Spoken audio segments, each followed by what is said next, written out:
حكايتنا بتبدأ في مملكة اسمها كويكا، وأهل المملكة متجمعين النهاردة في قلعة الملك علشان يحتفلوا بعيد ميلاد الأميرة يونا اللي خلاص هتكمل 16 سنة. وقتها كان واقف الملك قدام الناس وبيشكرهم على الحضور، وكلهم كانوا مستنيين يونا تيجي علشان تقف وتحيي الناس مع الملك. لكن وقتها يونا ما كانتش عارفة تلبس ايه وعمالة تجرب في كل اللبس لحد ما مراسم الاحتفال خلصت. لكن الملك قال لها ما تقلقيش، دي كلها شكليات. فيونا قالت له انا مش عارفة اساسا هطلع قدام الناس ازاي بشعر الغريب ده. فالملك قال لها بالعكس، شعرك جميل جدا. وسأل القائد هاك عن رأيه، فهاك قال له طبعا مفيش حد يقدر يقول على شعر الأميرة غريب، لكن هو في مشكلة واحدة بس، انها ما عندهاش عقل. طبعا يونا اتجننت وفضلت تضرب فيه، فقال لها خدي بالك سوون حبيب القلب هنا. فيونا راحت بسرعة تدور عليه. وقبل ما نعرف مين ده خلونا نعرف مين هاك. هاك هو قائد من القادة الخمسة المسؤولين عن حماية المملكة، وهو المسؤول الأول عن حماية الأميرة يونا. وهاك بينتمي لقبيلة الرياح، ومن أقوى المقاتلين في المملكة والممالك التانية. أما اللي يونا رايحة جري علشان تقابله هو سوون ابن عمها، واللي هي بتحبه جدا، لكنه دايما بيعاملها زي أخته الصغيرة، وطبعا ده دايما بيضايقها. والتلاتة يونا وهاك وسوون متربيين مع بعض من صغرهم. المهم فضلت يونا متضايقة إن سوون مش مهتم بيها، وهي اللي من الصبح بتلبس وبتتشيك علشانه، لكنها ما فقدتش الأمل وقررت تحاول مرة تانية، خصوصا إن هاك عمال يضحك عليها. فتاني يوم راحت لأوضة سوون لكنها ما لقيتهوش، وعرفت إنه بيتدرب مع هاك. فراحت مع الملك وقفوا يتفرجوا عليهم، وكان واضح إن هاك هو اللي متفوق. فيونا طلبت إنها تتعلم الرماية مع سوون، لكن الملك كان رافض طلبها لأنه مش عايزها تمسك سلاح علشان هو بيكره الأسلحة. لكن جه سوون وقال لها تيجي تركب معاه على الحصان، وفعلا راحت يونا بسرعة وكانت مبسوطة. لكن استمر سوون يتعامل معاها على إنها طفلة. فهي سألته هو متعود يركب حصانه مع البنات؟ فقال لها لأ، بس كنت بفكر أخطب قريب. فطبعا يونا اتجننت، اللي هو ده انت نهارك مش فايت، تخطب مين؟ لكن سوون رجع كالعادة يتعامل معاها زي الأطفال، وقال لها انت لسه صغيرة على الكلام في الحاجات دي. فيونا كانت متضايقة وقالت له على فكرة أنا كمان هتخطب، وما كانش في حد حواليهم إلا هاك، فقالت له هتخطب لهاك. ورجعت تاني قالت لنفسها يا غبية مش لاقية إلا هاك، أكيد مش هيصدق. لكن سوون بارك لها وتمنى لهم التوفيق. فرجعت تاني متضايقة إن صدق كلامها ده. ووقتها جه الملك وقال لها موضوع جوازك ممكن يكون حقيقة مش كذبة، لكن أهم حاجة إنك تختار الشخص المناسب، لأن اللي هيتجوزك هيبقى الملك على مملكتنا، ومستحيل الشخص ده يكون سوون. لكن يونا كانت مصرة إنها مش عايزة تتجوز إلا سوون. فالملك قال لها أنت ممكن تاخدي أي حاجة تحبيها، لكن سوون لأ. فيونا قالت له سوون ابن أخوك، يعني من سلالة ملكية، بالإضافة كمان إنه شخص محبوب بين الناس. لكن الملك أصر على رفضه وقال لها من واجب الملك إنه يختار أفضل شخص يحكم من بعده. فطبعا يونا ما كانش عاجبها الكلام، وقالت له أنت ملك جبان وبتخاف تقرب من الأسلحة، يبقى أنت آخر واحد يتكلم عن اختيار الملوك. فالملك قال لها عندك حق، أنا فعلا جبان، وأي شخص في الدنيا لازم يبقى عنده خوف من حاجة، وبسبب خوفي ده رفضت إن أتجوز مرة تانية. ويقصد بكلامه ده وقت ما ماتت والدة يونا، لما هاجم عليها واحد من المتمردين وقتلها قدامه وهو ما قدرش يحميها. وفي النهاية قال لها سوون هيبقى مبسوط لو فضلت كل حاجة زي ما هي. لكن يونا ما كانتش فاهمة هو ليه بيفكر بالطريقة دي، وليه مش مقتنع بسوون. وفجأة سمعت صوت جنبها وانصدمت لما شافت شخص غريب بيجري وراها وعايز يمسكها. فهربت بسرعة ودخلت أوضة سوون وعرفته إن في حد بيجري وراها، لكنه لما طلع يشوف في إيه ملقاش حد. وقعدت يونا على الأرض وهي خايفة جدا. لكن جه سوون وطمنها، لكن هي قالت له إنها مش هينفع تكون معاه، لأنها كانت فاكرة إن اللي كان بيجري وراها ده عايز يقتلها زي والدتها، علشان كده مش عايزة تكون مع سوون علشان ما يحصلهوش حاجة. فسوون قال لها لو تحبي أوصلك لأوضة هاك هعمل كده، لكنها قالت له إن هي وهاك مش مخطوبين، وإن دي كانت كدبة، وإن كل الوقت ده كانت بتحاول تبين له إنها بتحبه. فقال لها أنا عارف، لكني بحاول دايما أتعامل معاكي كأخت الصغيرة، لأنه بيخاف يتعامل معاها بشكل تاني فده يتسبب في أي مشكلة. فيونا طلبت منه يتعامل معاها بنفس الشكل اللي هي بتشوفه بيه، وكان واضح إن كلام والدها ما غيرش حاجة من مشاعرها ليه. يمر الوقت لحد يوم الاحتفال بعيد ميلاد يونا، ويحضر الناس كلها علشان يباركوا للأميرة. بعدها شافت سوون وخرجوا يتكلموا مع بعض، وهناك سوون اداها دبوس شعر شكله جميل جدا كهدية عيد ميلادها، وقال لها لها هيبقى شكله حلو جدا مع شعرك. فيونا قالت له انها ما بتحبش شعرها لانها شايفه ان لونه غريب، لكن سوون حط ايده على شعرها وقال لها انه بيحبه جدا لانه بيفكره بلون السما وقت شروق الشمس. وطبعا يونا ما كانتش مصدقه انه اخيرا بدأ يحس بيها ويقول اي حاجه، وسبحان الله بدأت تحب شعرها وبقت شايفاه حلو جدا. وفجأة وهم واقفين يلاقوا هاك وسطهم، وقال ليونا الملك بيدور عليكي، فقالت له يعرف الملك انها هتروح ترتاح في اوضتها. فهاك قال لسوون انا شايف ان الملك قدر يقنعك بالجوازه والموضوع شكله كده هيتم. فسوون قال له لا ما تفهمش غلط، مفيش حاجه من اللي في دماغك. فهاك سأله هو ما حسش بحاجه غريبه امبارح، لان هاك حاسس ان في شخص غريب دخل القلعه. فسوون قال له امبارح يونا قالت لي على حاجه زي كده. فهاك قال له طيب انا هروح اتاكد من تامين فناء القلعه وانت خليك جنب الاميره. بالليل كانت يونا واقفه بتفكر في مستقبل علاقتها مع سوون، وقالت انها لازم تتكلم مع والدها بخصوص رايه في الموضوع. وفعلا راحت بسرعه اوضته وشافت الباب مفتوح، وكمان مفيش حراس في اي مكان. والصدمه انها بمجرد ما دخلت الاوضه شافت سوون بيقتل الملك، ومن صدمتها ما كانتش مصدقه ان حبيبها قتل والدها، وطلبت منه يجيب الدكتور بسرعه. لكن سوون قال لها الملك مش هيقوم تاني يا يونا علشان انا قتلته. فطبعا انصدمت وقالت له انت بتقول ايه؟ مش انت الشخص اللي يعمل كده ابدا. فسوون قال لها انت ما تعرفيش انا استنيت قد ايه علشان اللحظه دي. فيونا قالت له الشخص اللي انت قتلته ده هو اللي رباك من صغرك. فسوون قال لها عندك حق، انا فعلا كنت بحب الملك، لكن اللي انت ما تعرفيهوش ان والدك الملك هو اللي قتل ابويا، على الرغم ان ابويا كان احق بالملك منه. لكن لما العيله اختارت والدك علشان يكون الملك الجديد فضل ابويا وافي له وللمملكه لحد ما ابوك الملك قرر يقتله ويخلص منه. فيونا قالت له بس الكل عارف ان والدك مات في حادثه. فسوون قال لها دي الروايه الرسميه، الحقيقه ان ابوك هو اللي قتله بسيفه، وعرفها انه هيكون الملك الجديد للمملكه. لكن فضلت يونا مش مصدقه اللي حصل، وبتقول لنفسها اكيد انا في كابوس. فسوون سالها هي كانت جايه ليه لاوضه الملك في الوقت ده؟ فيونا قالت له انا كنت جايه اقول له اني بحبك ومش هقدر انساك. فتفاجئ سوون بكلامها، لكن وقتها يدخل واحد اسمه كي شوك ويقول له كل حاجه تمام. ولما عرف ان يونا شافت كل حاجه قال له يقتلها دلوقتي. وفعلا سوون جهز سيفه علشان يقتل يونا، لكنها قامت بسرعه وهربت منه، ومن غير ما تقصد خبطت شمعه وقعتها على الارض. فبدات النار تنتشر في المكان وانشغل الجنود في اطفائها. فيونا استغلت الفرصه وهربت بسرعه. فسوون قال لهم يلحقوها ويخلصوا عليها، وفعلا قدروا يحوطوا عليها ويمسكوها. وعلى اخر لحظه وقبل ما يقتلوها يوصل هاك ويديهم ضربه تطيرهم من قدامه. وقال لسوون انا ملاحظ ان الحرس مش في اماكنهم وفي ناس غريبه موجوده في القلعه. وسالوا ايه اللي بيحصل هنا. فكيشوك رد عليه وقال له انت واقف دلوقتي قدام الملك الجديد. فهاك قال له ملك ايه وملك على مين؟ وسال سوون عن الملك الحقيقي. فسوون قال له الملك مات، انا قتلته، ولو عايز تتاكد اسال الاميره. فهاك هجم عليه بسرعه وبداوا يتخانقوا مع بعض، وقدر هاك يجرحه في كتفه وكان هيتمكن منه، لكن يبص وراه ويتفاجئ بحارس مثبت سيف على رقبه يونا، فاضطر يرمي سلاحه. وقبل ما سوون يقتله ظهر سهم من العدم قدامهم. فهاك استغل الفرصه ومسك سلاحه وخلص على كل الحراس. بعدها شال يونا وهرب بسرعه، وقابل الولد اللي اطلق السهم واللي اسمه مين سو، وقال له يشيل الاميره ويجي وراه. بعدها قدروا يوصلوا للبوابه لكن شافوا عليها حراسه كبيره. فمين سو قال له انا هحاول ابعدهم عن البوابه علشان تقدروا تهربوا. وفعلا لبس الشال بتاع يونا وجرى قدام الحراس علشان يطردوه. ومن الجهه التانيه قدر هاك ياخد يونا ويهربوا، وللاسف يوصل الحراس لمين سو يقتلوه. ولما سوون عرف انهم هربوا قرر يبعت مجموعه حراس وراهم. في الوقت ده كان هاك ويونا وصلوا للغابه وقعدوا يرتاحوا من المشي، وفضلوا هما الاتنين مش مصدقين اللي سوون عمله. وقالت يونا لهاك هو احنا هنموت؟ سوون هيقتلنا زي اللي قتلهم. فهاك طمنها وقال لها ما تقلقيش انا مش هخليه يوصل لك ابدا.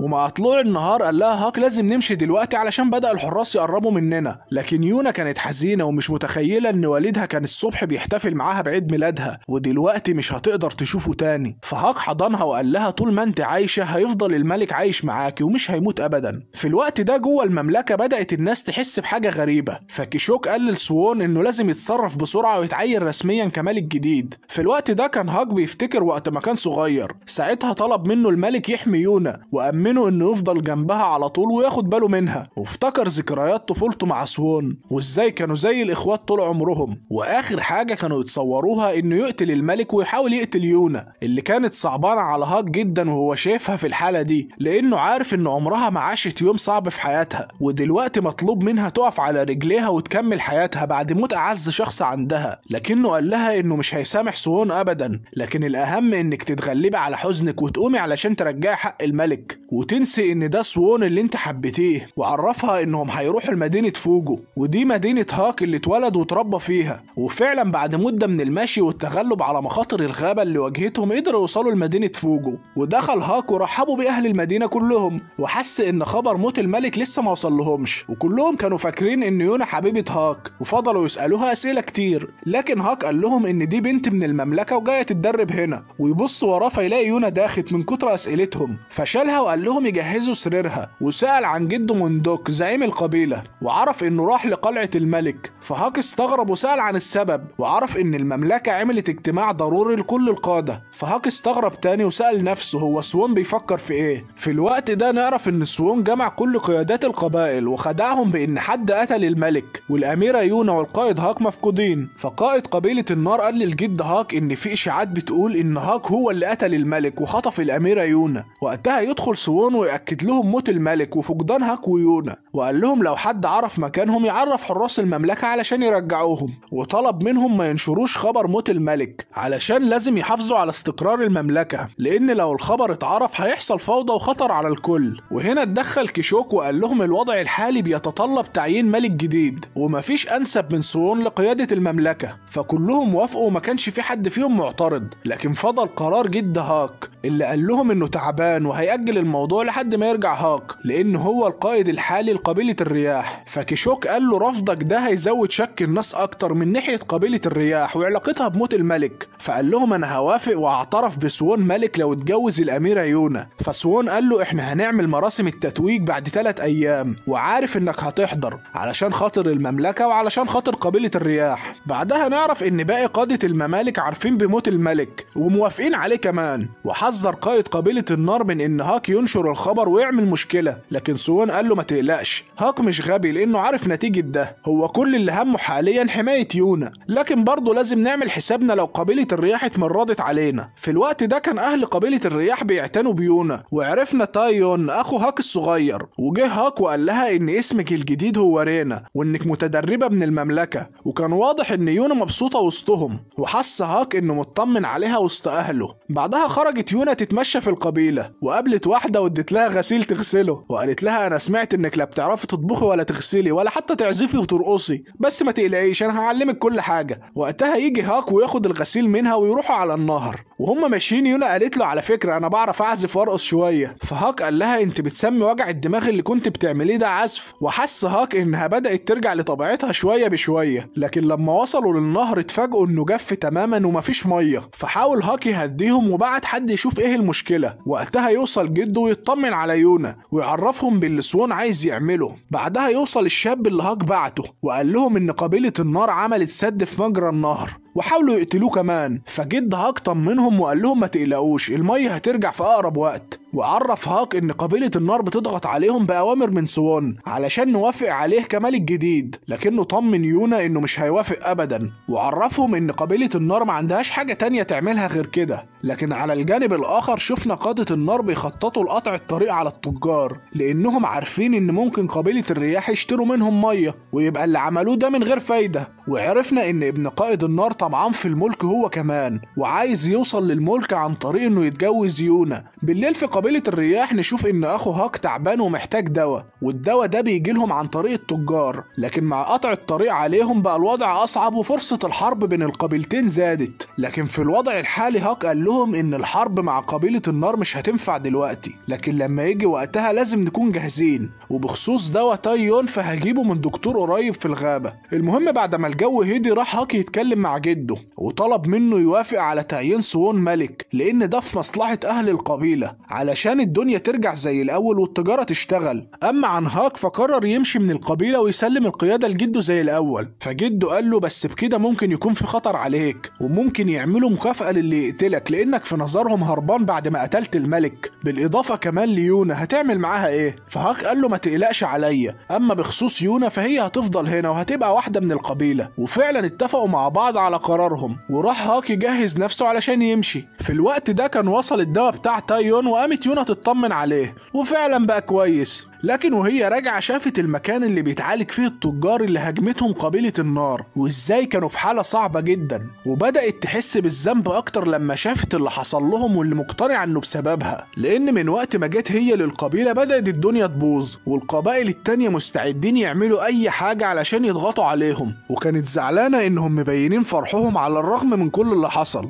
علشان كده يونا قررت تمشي من القبيلة، وفعلا مع طلوع النهار ودعت تايون وراحت تدور على هاك. وقتها كان هاك خارج من البوابة ويتفاجئ بيونا بتنادي عليه، وقالت له انها هتمشي من القبيلة. فهاك قال لها انت هتكوني بامان هنا، وحاول يقنعها بكل الطرق انها ما تمشيش، لكنها كانت مصرة وما بقاش قدامه حل الا انه يوافق، لانه عارف ان رحيلهم هيهدي الوضع بين باقي القبائل. وقبل ما يمشوا الجد قال لهم يروحوا الكاهن عايش في الجبال الشمالية، هو اللي هيقدر ينصحهم يعملوا ايه في الوقت الحالي. وعرفنا ان الكاهن ده كان عايش زمان في المملكة، لكن بسبب خلافاته مع والد سوون اضطر يمشي ويعيش في عزلة عن الناس. وبالفعل يبدأ هاك ويونا رحلتهم علشان يوصلوا له. في الوقت ده يوصل خبر لابن قائد النار بان في جنود شافوا هاك ويونا ماشيين ناحية الجبال، فأمرهم بجمع الجنود بسرعة علشان هيروحوا وراهم. وقتها كان هاك ويونا ماشيين في الجبل، وبعد شوية حس هاك بخطوات أقدام قريبة منهم، ويتفاجئ بأعداد كبيرة جدا من جنود النار حواليهم من كل مكان. فهاك قال لليونا خليكوا قريبة مني أنا هتصرف معاهم. وبدأ هاك يطير فيهم من كل مكان، ضربة واحدة منه بتخلص على شوية منهم، وكلهم كانوا خايفين من قوته.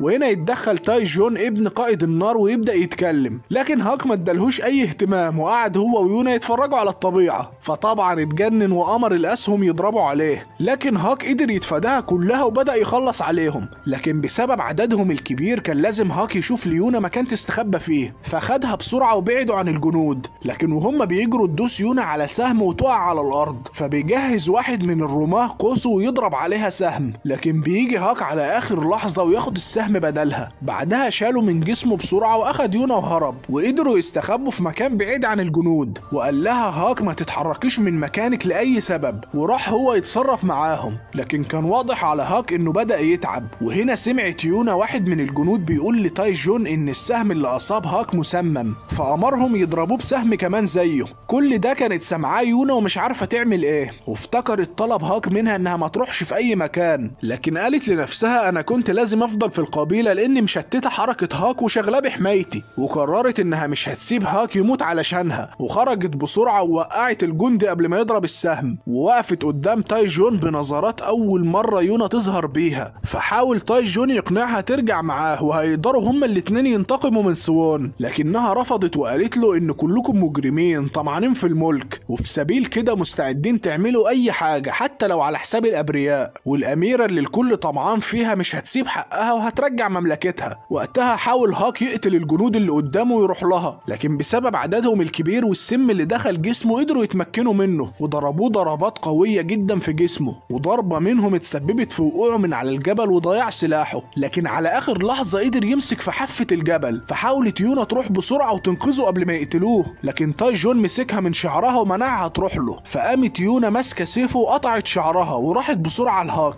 فتاي جون أمر الجنود إن محدش يأذيها، وحاولت ترفع هاك لفوق لكنها ما قدرتش. فحاول الجنود يبعدوها، لكن فجأة رجلها تفلت وتقع مع هاك من فوق الجبل وتنزل في الوادي. وحاول تاي جون يلحقها لكنه ما قدرش، ومن الصدمة أخد اللي باقي من شعرها ورجعه لسوون، وعرفه بكل اللي حصل وإن الأميرة وقعت في الوادي وماتت. فسوون أخد منه شعر يونا وقال له خليك هنا النهاردة علشان بكرة مراسم التتويج. وراح هو ووقف لوحده وكان حزين على موت يونا. وكمان عرف إن قبيلة الرياح حددت القائد الجديد للقبيلة بعد هاك. ومع طلوع النهار فضل سوون شايف يونا قدامه، وافتكر ذكرياته مع هاك وقت ما قال له إنه بيتمنى إن سوون يكون الملك الجاي للمملكة، ويفضل هاك يحميه هو والأميرة لنهاية حياته. لكنه قال لنفسه إن كل ده انتهى، وأخيرا هيحقق الحلم اللي مستنيه طول عمره. بعدها يدخل سوون وسط حضور كل الناس ويتوج كملك جديد لمملكة كويكا، ويتقدم قادة الممالك ويقدموا مراسم الولاء والطاعة للملك. واللي سوون حاسس من ناحيتهم بخطر هم قبيلة النار علشان عارف انهم طمعانين في الملك، وقبيلة الرياح علشان مش مقتنعين بيه كملك، ووافقوا بس لما ضغط عليهم. في الوقت ده نشوف واحد ماشي في الغابة ويتفاجئ بهاك ويونا واقعين على الارض، فخدهم معاه للمكان اللي هو قاعد فيه وعالجهم من الاصابات اللي فيهم، وفعلا قامت يونا وبقت كويسة. لكن للاسف كانت اصابات هاك قوية جدا ومحتاج يرتاح اكتر. وتعرفت يونا على الولد اللي اسمه يون، وعرفت انه قاعد في المكان ده من مدة مع واحد صاحبه وعنده شوية خبرة في علاج الاصابات. وبعد شوية يوصل صديق يون واللي اتفاجئ انه يعرف يونا، لان الشخص ده هو الكاهن اللي بيدوروا عليه. بعد ما يونا عرفت ان الشاب ده هو الكاهن اللي هم بيدوروا عليه، سألته هو انت كنت عارف اني جاي هنا؟ فقال لها ايوه، لاني بقدر اشوف الاحداث اللي هتحصل في المستقبل. فيون قال له اهو كلامك ده هو اللي كان سبب في طردك من المملكة. فيونا سألته هو انت انطردت من المملكة ليه؟ فيون قال لها انت ازاي كنت في المملكة وما تعرفيش؟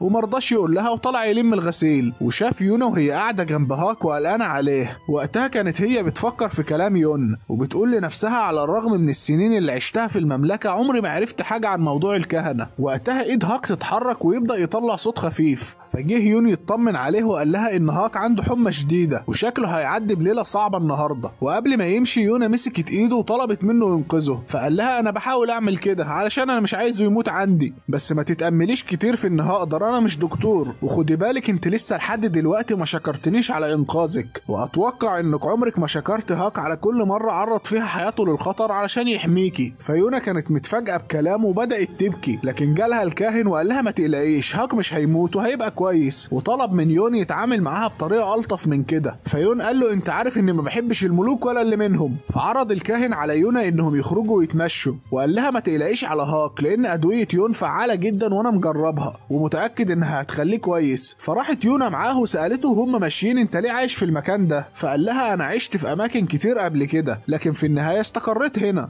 وانا عارف ان اجابتي دي مش الافضل لسؤالك لكن على الاقل لسه الورود بتتفتح هنا. بعدها روحوا هما الاتنين على البيت، ودخلت يونا وشافت يون بيجهز خلطة الدواء اللي بيديه لهاك، وشكرته انه انقذها وطلبت منه يحكي لها عن حياته ككاهن. فقال لها انا مش كاهن، انا بس باخد بالي من الكاهن اللي انت قابلتيه اللي اسمه اكسو، لانه دايما بيعرض نفسه للخطر وما بيعرفش يتصرف. وعرفها ان زمان كان وضع الكهنة افضل من كده بكتير، زمان كان الكاهن في نفس مكانة الملك وكتير منهم كان سبب في ازاحة ملوك، بالاضافة لمشاركتهم في الحروب مع المملكة. لكن مع زيادة نفوذ المملكة وزيادة قوة الجيش بقيادة والد سوون بدأ الكهنة يشكلوا خطر على الملك، علشان كده انطردوا من المملكة. فيونا قالت له بس انتوا ليه عايشين في مكان صعب زي الغابة؟ فقال لها الغابة احسن بكتير من العيش في قرية فقيرة، لان زمان لما اكسو عاش في قرية من القرى دي حاول يساعد اهلها لكنه ما قدرش، ومن وقتها وهو مكتئب وما بقاش عارف يكمل حياته إلا بمساعدتي. فيونا شكرته مرة تانية وطلبت منه يعرفها أكتر عنهم وعن حياتهم. بعدين بالليل تصحى يونا وتبص جنبها ما تلاقيش هاك، فخافت وخرجت بسرعة تدور عليه في الغابة، ومن قلقها اتكعبلت في حجر وهي بتجري، فتعصبت وبدأت تشتمه وتقول عليه غبي. فجه هاك من وراها ومعاه سلاحه وقال لها ايه ده، انت قاعدة في عز الضلمة وبتشتميني؟ بس كويس انك بقيتي بخير. وسألها انت بتعيطي ليه، حلمت بكابوس ولا ايه؟ فيونا قالت له اكيد مش هعيط بسبب كابوس. وسألته هي متعصبة انت كنت فين؟ فقال لها كنت بدور على سلاحي. فقالت له المفروض كنت تصحيني علشان اروح معاك. فحاول يهزر معاها وقال لها انت بتخافي تنامي لوحدك ولا ايه؟ فقالت له يا غبي انت مصاب بجروح خطيرة وكنت خايفة لا تموت، انت دايما بتتصرف بغرابة لما تكون في حالة وحشة. وقالت له ما تروحش في اي مكان غير لما تقول لي ودايما خليك جنبي. قال لها دي اللحظة اللي كان نفسي اموت فيها علشان اشوف انت هتبكي عليا قد ايه. ومع طلوع النهار راحت يونا تدور على الكاهن وشافته قاعد عند الشلال، وقال لها انا شفت حلم عنك امبارح ولازم اقولك على كل حاجة. فيونا قالت له مندوق زعيم الرياح قال لي روح للكاهن وهو هيعرفك على اللي المفروض تعمليه في رحلتك. وقالت له ايا كان اللي المفروض اعمله عمري ما هسيب حد يأذيني انا او هاك. فالكاهن قال لها حياتك هتكون زي العاصفة اللي هتهز مملكة كويكا، وعرفها ان رحلتها هتبتدي بانك تلاقي التنانين الاربعة الاسطوريين علشان يظهر التنين الاحمر في وقت الفجر. فهاك قال له انا مش عارف ايه التنانين دي ومش مصدق انك بتعرف كل حاجة هتحصل. فيونا سألت الملك هو التنين الاحمر ده بيعني الملك الاسطوري الموجود في حكاية نشأة المملكة؟ فالكاهن قال لها انت تعرفي القصة دي منين؟ فقالت لهم ان والدها كان حكيها لها قبل كده، وعرفتهم ان التنين الاحمر قرر ينزل على الارض في شكل بشري علشان يكون اول حاكم لمملكة كويكا، وكان اسمه الملك هيريو، وهو اللي القلعة متسمية على اسمه. لكن بسبب الاشرار اللي كانوا عايزين يحتلوا القلعة اضطر انه يحاربهم، ووقعت المملكة في فوضى كبيرة لحد ما قدروا يمسكوه علشان يخلصوا عليه. لكن على اخر لحظة نزل 4 تنانين اسطورية من السماء وقالوا له احنا جايين علشانك، وطلبوا منه يسمح لهم انهم يقضوا على البشر كلهم ويرجع معاهم للسما كتنين زي الاول. لكن هو رفض وقال لهم انا بشري دلوقتي، وعلى الرغم من كل اللي حصل لي بسبب البشر الا اني حبيتهم. فاضطرت التنانين يدوا قوتهم ل4 محاربين من البشر علشان يحموا هيريو. اولهم اكتسب مخالب حادة جدا تقدر تقطع اي حاجة، والتاني اكتسب عيون يقدر يشوف بيها من اطول المسافات، والتالت اكتسب رجلين يقدر ينط بيهم ويوصل للسماء، ورابعهم اكتسب جسم قوي جدا ما يقدرش حد يجرحه. وقرر ال4 يخدموا هيريو ويحموه طول حياتهم، وبسبب قوتهم قدروا يسيطروا على الوضع وفرضوا الاستقرار في المملكة. لكن بعد مدة زهق هيريو من الحروب اللي بتخوضها المملكة، وفضل على الوضع ده مدة طويلة. وكان ال4 محاربين حزينين عن الملك وهم مش عارفين ليه، هم زعلانين عليه لأنه كان بالنسبة لهم شخص عزيز، ولا قوة التنانين اللي جواهم هي اللي زعلانة عليه. وفي النهاية قرر المحاربين ال4 يمشوا من المملكة ويروح كل واحد منهم في طريقه، لأن بكده خلاص مهمتهم انتهت. ومع مرور الزمن بدأت القبائل اللي كانوا مسؤولين عنها تتحد مع بعضها، وكونوا الممالك ال5 اللي موجودة دلوقتي. فيونا قالت له بس كل ده ايه علاقته بيا؟ فالكاهن قال لها مش انت مستعدة تعملي اي حاجة علشان تعيشي؟ في الوضع الحالي لو مشيتي من هنا حياتك هتكون في خطر مرة تانية، والمرة دي ممكن هاك يموت، علشان كده لازم تلاقي المحاربين ال4 وتتحالفي معاهم. فيونا سألته هم لسه موجودين لحد دلوقتي؟ احنا كنا بنسمع عنهم بس في الاساطير. فالكاهن قال لها ايوه هم لسه موجودين وبقوتهم كمان، ولو اتحالفت معاهم هيمدوكي بقوة كبيرة جدا. فيونا سألته هل لو قدرت اوصل لهم هيوافقوا يتحالفوا معايا ويمدوني بقوتهم؟ فالكاهن قال لها انت نجوتي من كل مرة كنت هتموتي فيها، فلازم تتأكدي ان كل الظروف عايزاكي توصلي لهم، ودلوقتي لازم تتشجعي وتمشي في طريقك وتحققي هدفك. بالليل وقفت يونا تفكر في كل اللي حصل لها، وحاولت ترمي دبوس سوون لكنها ما قدرتش، وقالت لنفسها انا عايزة ابقى قوية. وقتها يجي لها هاك ويتكلم معاها. فيونا قالت له انا عايزة اوصل للمحاربين ال4. فهاك قال لها انت عايزة توصلي لهم ليه؟ ممكن ما يكونوش موجودين او يرفضوا يساعدوكي. فيونا قالت له حتى لو كل ده حصل اهم حاجة دلوقتي اننا نقوم ونكمل في رحلتنا، احنا مش هنفضل قاعدين هنا على طول، علشان كده لازم ابقى اقوى واقدر اتعامل مع اي خطر. وطلبت من هاك يعلمها ازاي تستخدم السيف والقوس. فهاك كان معجب بحماسها ووافق على طلبها، وقرروا انهم يكملوا في رحلتهم للوصول للمحاربين. وكالعاده حب هاك يضايقها وقال لها انت لو فضلت متضايقه على طول وشك هيتجعد وهتتحولي لست عجوزه. فيونا مسكته وفضلت تضرب فيه. ووقتها يجي لهم الكاهن ويسأل يونا هي قررت تكمل ولا لسه، علشان كان عايز حاجه منهم، وهي انهم ياخدوا يون معاهم في رحلتهم. ففضلت يونا تفكر في الموضوع، وتاني يوم اتفاجئت ان يون عمل لها لبس جديد وكانت حابه شكله جدا. بعدها مسكت فاس كبير وقالت له انا عايزه اقص شعري دلوقتي. فانصدم وقال لها عايزه تقص شعرك بالفاس، وبدا يسوي لها شعرها بحاجه اصغر. فيونا قالت له الواضح انك بتعرف تعمل كل حاجه. فقال لها شويه علشان اعرف اعتني بالكاهن، اتعلمت الطب علشان اعالجه والطبخ علشان اعمل له الاكل.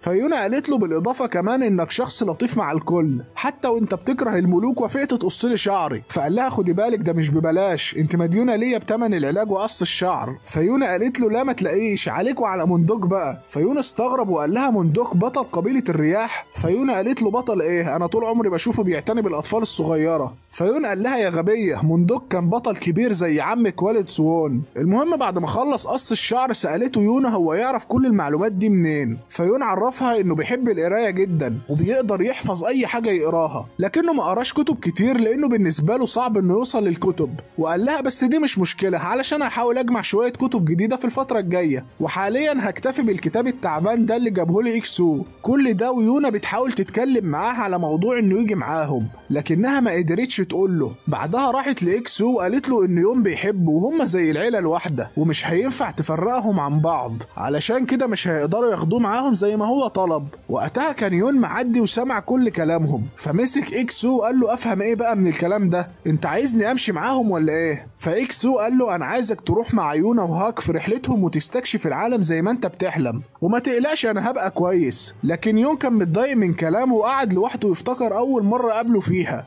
وبعد شوية لقوا نفسهم في مكان كله ضباب ومش شايفين يون، لكن يونا تتفاجئ بشنطته وحاجته مرميين على الأرض. وفجأة الرياح تتحرك من حواليهم بسرعة ويسمعوا أصوات بتقول لهم امشوا من هنا فورا. فهاك استخدم قوة الرياح وطير الضباب كله، واتفاجئوا بجنود حواليهم في كل مكان وموجهين سهامهم عليه هو ويونا. لكنهم كانوا مستغربين ان هاك طير الضباب بضربة واحدة، وسألهم عن مكان محاربين التنين. فنزل واحد منهم واتفاجئ بشعر يونا الأحمر وسألها انت من قبيلة ايه؟ فيونا قالت له احنا من قبيلة الرياح، وفي كاهن دلنا على مكانكم وقال لنا محاربين التنانين الأربعة هنا. فقالوا لها ان اللي موجود هنا بس هو التنين الأبيض، واحنا هنوديكم للمكان اللي هو عايش فيه. وقتها كان يون محبوس في قفص، وجه هاك ويونا وطلعوه. بعدها سأل هاك هو ايه اللي بيحصل، فقال له مش عارف، هم اول ما شافوا شعر يونا وافقوا يساعدونا. بعدها بدأ قائد الجنود يحكي لهم عن التنين الأبيض، وعرفهم ان بعد عصر الأساطير عاش التنين الأبيض هنا، ومن وقتها واحنا بنمنع اي حد يدخل القرية علشان يوصل له، لان دي مهمة القرية كلها، علشان لازم نضمن انتقال قوة التنين من جيل لآخر. علشان كده ما بنرحبش بأي غريب يقرب من هنا. فهاك قال له احنا فاهمين قصدك، بس ليه الناس هنا هتموت على الشعر الأحمر؟ فقال له الشعر الأحمر ليه ذكرى خاصة في عشيرتنا، علشان أول تنين أبيض مننا كان بيحمي ملك شعره أحمر، ويقصد الملك هيريو. فيونا قالت له وانا اللي طول عمري مش بحب لونه؟ فقال لها ما تقوليش كده، انت ممكن تكون الشخص اللي فضلنا مستنيينه طول عمرنا. فيون سأله عن اللي بيميز التنين الأبيض عن باقي أهل القرية بالرغم ان كلهم من سلالة واحدة. فقال لهم صحيح ان القرية كلها من نسل واحد وهو نسل محارب التنين الأول، لكن واحد مننا بس هو اللي ورث قوة التنين الأبيض، وتمثلت قوته تحديدا في مخالبه. وبيقول التنين الأبيض انه حس النهاردة بحاجة غريبة في ايده، وبيسأل نفسه عن فايدة قوته دي وامتى هيقدر يستخدمها. لكن الكل بيطمنه انه اكيد هيستخدمها في حماية الشخص المناسب، لكنه كان قرب يفقد الامل في ظهور الشخص ده. في الوقت ده يعرف ان يونا واللي معاها دخلوا القرية، فتعصب وقرر يروح يخلص عليهم لانه كان فاكرهم معتدين على القرية. وقتها كانت يونا بتقول لهاك ان سلالة التنين الابيض بتورث بعضها،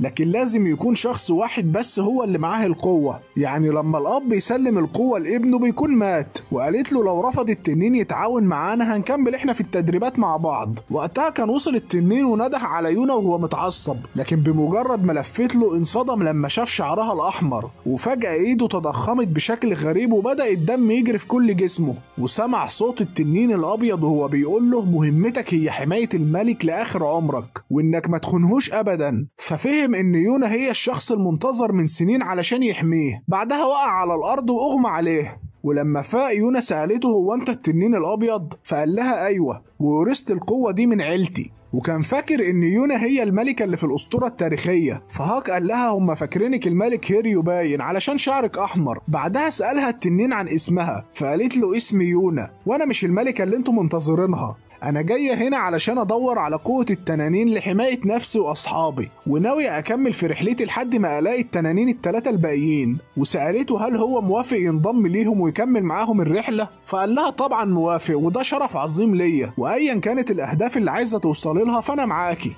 لأن ده اللي أنا حاسه من جوايا. لكن قبل ما يمشوا قررت القرية تعمل احتفال بخصوص وصول يونا ليهم. في الوقت ده يوني يسألها هي ليه قالت للتنين إنها جاية علشان ينضم ليهم ويساعدهم بقوته. فيونا قالت له انا مش عايز يخدعه بان ملكة كان منتظرها او انه لازم يخدمني لنهاية حياته. بعدها قام هاك وراح لأوضة التنين وقال له ما عندكاش حاجة تفيدنا في الرحلة؟ فالتنين اتضايق منه وقال له خد كيس مليان دهب اهو وامشي من القرية، الأميرة من دلوقتي في حمايتي أنا فممكن تمشي أنت. فطبعا هاك اتجنن ورجعوا هما الاتنين مش طايقين بعض. وقال هاك ليونا بقولك ايه، احنا مش هنستفاد منه بحاجة، خلينا ندور على حد تاني غيره. فالتنين قال له انا قلتلك تمشي وانا هحميها. فهاك قال له بقى انت اللي هتحميها، ده انت عمرك ما خرجت من القرية دي. المهم بعد خناقات كتير يونا قالت للتنين ان هاك مش هيمشي، وعرفته انه شخص مهم جدا بالنسبة لها. وطبعا هاك كان هيطير من الفرحة علشان يونا متمسكة بيه قدامه، لكن يونا قالت للتنين انها محتاجاه برضه علشان يحميها هي وهاك. فالتنين قال لها انت قصدك انه ضعيف وعايزاني احميكم، اذا كان كده يبقى كله تمام. فرجع هاك يتخانق معاه وقال له تحمي مين يا تعبان يا ابيض انت. المهم بعد ما قضوا الاحتفال مع بعض ودع التنين اهل القريه وانطلقوا في رحلتهم. فهاك قال لهم طيب احنا هنبدا البحث منين؟ فيون قال له الكاهن ما قاليش على الموضوع ده. فالتنين قال لهم على الرغم ان عمري ما قابلت باقي التنانين لكني قادر احس بيهم لاننا مرتبطين مع بعض بدمنا، علشان كده هقدر اوصل لهم. فيونا اتحمست بكلامه وانطلقت، لكن الاول سالته عن اسمه الحقيقي. فقال في نفسه ما كنتش متخيل ان في حد هيندهني باسمي بعد ما بقيت التنين الابيض. وقال لها انا اسمي كيجا. فيونا ابتسمت وقالت له اسمك جميل جدا. المهم كملوا مشي في الغابه، وطبعا فضل هاك يضايق في كيجا ويقول له يا تعبان يا ابيض. وكيجا قال له انت عارف لو ناديتني بالاسم ده تاني هقطع رقبتك. وفضلوا على كده لحد ما جت يونا وضربتهم هما الاتنين، وقالت لهم انتوا هتكملوا طريقكم مع بعض فبلاش خناق. وقالت لهاك ان طبيعي كيجا يكون متوتر لانه اول مره يخرج من قريته. وعرفت كيجا ان هوايه هاك هي مضايقه الناس، ما شاء الله متخصص في كده، فما تخليهوش يستفزك ويلا علشان نكمل رحلتنا. وبعد شويه يون سأل كيجا هو يعرف اماكن التنانين ازاي، فقال له عن طريق احساس ذاتي جوايا وجواهم. وبالفعل بدأ يشوف مين اقرب تنين ليهم،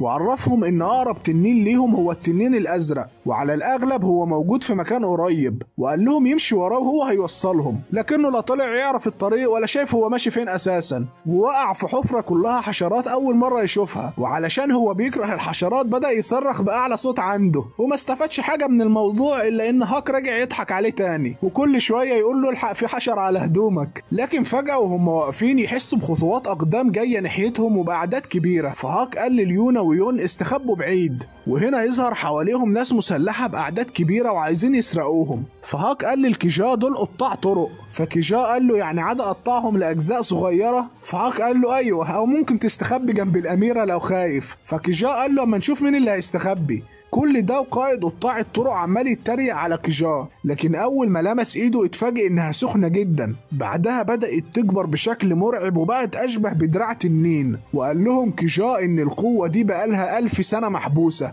ومستنية الفرصة اللي تخرج فيها. وبدأ يقطع فيهم واحد واحد وبسرعة عالية جدا وسط الذهول اللي كان فيه هاك ويونا. وقال لهاك ايه رأيك احميك زي ما طلبت الاميرة؟ فهاك قال له ما تقلقش عليا، وراح مطلع السلاح وبدأ يطير فيهم. وبرضه كيجا كان معجب بقوته ومهارته الفريدة من نوعها. وكمان يونا قررت تشارك في المجزرة اللي حاصلة دي وضربت واحد بالقوس اللي معاها. وقبل ما يهجم عليها شخص من وراها جه هاك وكيجا وانقذوها، وبصوا حواليهم وشافوا الجثث في كل مكان. وكالعادة رجعوا يتخانقوا تاني على مين قتل ناس اكتر، لكن في النهاية هاك وقع على الارض لان جرحه فتح تاني وبدأ ينزف. فكيجا اتفاجئ بان هاك عمل كل ده وهو مصاب. المهم انه شاله على كتفه وكملوا في طريقهم. وقال لي يونا ما تقلقيش عليه هيبقى كويس. فقالت له انا عارفه ان هاك قوي طول الوقت هو اللي بيحميني، لكن نفسي انا اللي احميه في يوم من الايام. فكيجا قال لها انت قويه بالرغم انك عشت حياتك كلها في القلعه. فيونا قالت له انا مش قويه ولا حاجه، انا بس ما عدتش بخاف بعد اللي انا شفته من بدايه الرحله. فكيجا قال لنفسه انا عايز احمي البنت دي اللي بالرغم من ضعفها بتحاول تكون قويه. بالليل يقعدوا كلهم مع بعض ويجهز لهم يون الاكل، وكمان يصحى هاك ويبقى كويس. بعدها يون سأل كيجا هو التنين الازرق بيعيش في قرية زيك ولا بيعيش لوحده؟ فقال له مش متأكد من الموضوع ده، لكن اللي انا اعرفه ان عشيرة التنين الازرق عاشت زمان بشكل سري على اراضي قبيلة الرياح، لكن حاليا ملهمش اي اثر ومفيش حد يعرف مكانهم. فيون قال لهم مش ممكن يكونوا اتدمروا علشان كده ملهمش اثر؟ فكيجا قال له لا، علشان لما بغمض عيني بحس بالتنين الازرق. فيون افتكر كلام الكاهن لما قال له ان التنانين الاربعه مشوا من المملكه وراحوا اماكن مختلفه، فاكيد عشيره التنين الازرق راحت في مكان بعيد ومحدش يعرفه. وبما ان كيجا بيشاور دايما ناحيه الشرق في اتجاه اراضي النار، فاقدر اقول ان في 6 اماكن ممكن نلاقي فيها عشيره التنين الازرق. وعرفهم ان ال6 اماكن دول نادر لما الناس يروحوا لهم، علشان كده يعتبر مكان مناسب ليهم بعيد عن عيون الناس. المهم انهم قرروا يباتوا في مكانهم ويكملوا بحث بكره. وطبعا كيجا قال لهم انتوا هتباتوا هنا لانه اكيد مش متعود على النوم في مكان زي ده. وبالفعل كلهم ناموا الا هو فضل صاحي طول الليل. ومع طلوع النهار بدأوا يدوروا في كل الاماكن المتوقعة، لكن في كل مرة كان كيجا بيقول لهم انهم مش موجودين. وفي نهاية اليوم قرروا يناموا تاني في مكانهم ويكملوا بحث بكرة. وقعد كيجا يفكر بانه ملهوش فايدة بالنسبة للفريق، وبالذات وهو شايف كل واحد فيهم بيساعد بطريقة مختلفة، وزعلان انه مش قادر يلاقي ليونا التنين الازرق. لكن لما شاف يونا وهي بتتدرب في نص الليل قرر انه لازم يعمل اي حاجة ويساعدها علشان تنجح في اللي هي عايزة توصل له. واتحمس اكتر لما يونا قالت له ياخد باله من نفسه علشان هي معتمدة عليه في الوصول للتنين الازرق، لان مفيش حد غيره ينفع للمهمة دي. في الوقت ده يوني يكتشف حاجة مهمة جدا في الخريطة، ويقول لهم ان اكيد التنين الازرق عايش على حدود المملكة، وتحديدا على الجبال اللي قدامنا دي. بالفعل توصل يونا واصحابها للجبال اللي كانوا شاكين ان التنين الازرق فيها، ويقول كيجا انا مش مصدق ان في ناس عايشين هنا. فيون قال له فعلا المكان اشبه بجبل طبيعي، انا فاكر ان الكاهن كان حكيلي عن مجموعة من الناس هربت من الحرب واتحموا في الجبال دي. فيونا سألت كيجا انت متأكد ان التنين هنا؟ فقال لها ايوه التنين الازرق هنا. وفعلا ينجحوا في الدخول للجبل، وهناك يقابلوا ناس شكلها غريب لابسين أقنعة، وجه كبيرهم علشان يتكلم معاهم. فكيجا قال له هاتولنا التنين الأزرق دلوقتي، فرد عليه بإن مفيش حد هنا بالاسم ده. فكيجا قال له ده مش اسمه، إنما دي قوته اللي اكتسبها من التنانين الأربعة، ولازم تخلوه يقابل يونا. لكن برضه فضل كبير القبيلة مصمم إن مفيش حد هنا بالاسم ده، وقال لهم إن الناس هنا عايشين في سلام من مدة طويلة ومش عايزين أي مشاكل مع الأغراب. فيونا اعتذرت له وقالت له ان احنا بندور على الشخص ده لكن الواضح انه مش موجود هنا، وطلبت منه انهم يرتاحوا عندهم خصوصا انهم جايين من رحلة طويلة معاهم شخص مجروح. وفعلا وافق كبير القبيلة انهم يرتاحوا عندهم الليلة دي على شرط انهم يفضلوا في مكانهم وما يتحركوش في المكان، وحذرهم ان المكان هنا اشبه بالمتاهة وهم مش مسؤولين عن اي حاجة تحصل لهم. بعدها دخلت يونا واصحابها وقعدوا يرتاحوا بعد رحلتهم الطويلة. وقال لهم يون انا مستغرب من اهل القبيلة دي، لانهم على عكس قبيلة كيجا مش منبهرين بلون شعرك، وكان واضح انهم ما يعرفوكيش اساسا. فكيجا قال لي يونا انا متأكد ان التنين الازرق هنا. فيون قال له الحاجة اللي احنا متأكدين منها دلوقتي اننا في مكان قريب منه ومش هنمشي الا لما نلاقيه، لكن دلوقتي خلونا نطلع نستكشف المكان. فيونا قالت له بس المكان ده شبه المتاهة فعلا، هنعمل ايه؟ فيونا قال لها ما تقلقيش انا هرسم خريطة لطريقنا علشان نعرف نرجع تاني. لكن وهم ماشيين يقابلهم طريق مسدود. فيونا قالت لهم بالشكل ده لو التنين الازرق هنا فعلا يبقى هو مش عايز يقابلنا، لان المفروض انه حاسس بكيجا. فكيجا قال لها ما تستسلميش لانه اكيد مستنيكي زي باقي محاربي التنين، لان الحاجة الوحيدة اللي المحاربين موجودين علشانها هي حماية الملك المنتظر. فيونا قالت له انا مش الملك هيريو لكني محتاجاكم معايا في رحلتي. وقتها يوني يقول لهم انه حاسس ان في حد بيراقبهم ولازم يرجعوا بسرعة. لكن قبل ما يمشوا تسمع يونا صوت غريب جاي من الجدار، ولما لمسته اتفاجئت انه مدخل سر المكان تحت الارض، وشافت قدامها سنجاب بيتحرك في المكان. وبمجرد ما يونا دخلت اتقفل الباب من وراها. كل ده وهي فاكرة ان هاكو واصحابها لسه معاها، لكن لما قدرت توصل للسنجاب بدأ الشمع كله ينطفي والمكان بقى ضلمة. واتفاجئت بشخص بيسألها هل هي تاهت في المكان ده، وعرض عليها انه يوصلها. وفعلا تروح يونا معاه، لكن بعد شوية تلاحظ انهم بيدخلوا تحت الارض اكتر مش بيطلعوا بره الانفاق. فخافت وحاولت تهرب بعيد، لكنه مسكها من ايدها وحاول يسحبها معاه لتحت. لكن في اللحظة الاخيرة تسمع صوت اجراس جنبها ويظهر شخص مقنع وينقذها، ومن غير اي كلام مسكها من ايدها وخرج بيها من المتاهة، وقدرت توصل لباقي اصحابها بسلام. وتفاجئ كيجا لما قالت له ان الشخص ده هو اللي انقذني، وبمجرد ما كيجا شافه عرف ان هو التنين الازرق. لكن وقتها كان هو هرب بسرعة واختفى من المكان. بعدها بنشوف التنين الازرق وهو بيفتكر ذكرياته وهو صغير، ونعرف انه من يوم ما اتولد وهو لابس القناع ده وتربى على ايد التنين الازرق اللي كان قبله، خصوصا بعد موت والده ووالدته. وعرفنا انه كان عايش طفولة صعبة من صغره بسبب خوف الناس منه، كل ده علشان الاشاعات اللي على قوته، لان الناس كانت بتقول عليه انه عنده قوة ملعونة ولو حد بصله في عينه هيتحول لحجر، فده اللي كان بيبعد الناس كلها عنه. الشخص الوحيد اللي كان قريب منه هو التنين الازرق اللي قبله واللي كان اسمه آو، وكان دايما التنين الصغير بيسأله هو ليه كل الناس بتخاف منه ومفيش حد راضي يبقى صاحبه، وهل صحيح هو لو بص لحد هيحوله لحجر؟ فآو قال له كل الكلام ده اشاعات، قوة عين التنين ما بتحولش حد لحجر، لكنها قوية جدا لدرجة انها بتشل حركة واعصاب اللي بتشوفه،